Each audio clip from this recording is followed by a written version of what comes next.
Let's fix any app that's not working on your iPhone.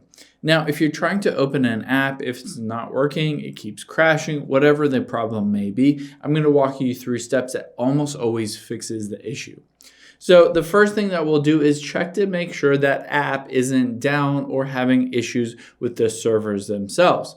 So we will head into a web browser and we're just going to go to downdetector.com. This is a really great resource to give you an indication whether that specific app's servers are down or whatever it may be.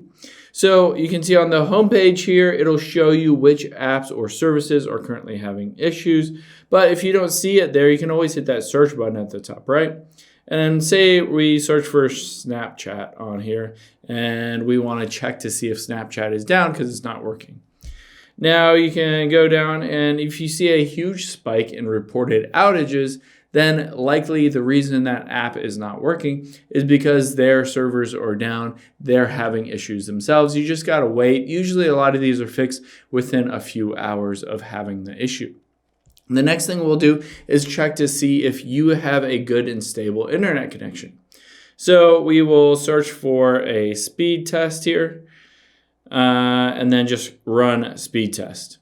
So you can see I'm at like 300 megabytes per second. If you're anything faster than a few megabytes per second, you should be fast enough to be able to go ahead and open and run any different apps.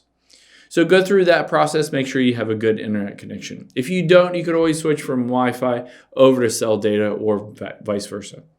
Now the last thing that we'll do is we'll offload the app and then reinstall it.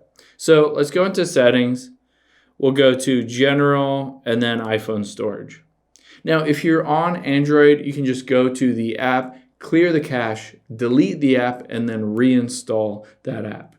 But let's use the same one. Let's go down and choose Snapchat here. Say that was the app that was causing us issues. We can just hit offload the app, and then we'll reinstall it. This force updates it to the latest version, and a lot of times fixes any kind of bugs or glitches in the app itself. So after that's done, going through the process of loading and installing again, it should be working. You should be up and running to use the app as normal. Hope this helps. If you have any questions on that, leave them in the comments down below, and I'll catch you on the next one.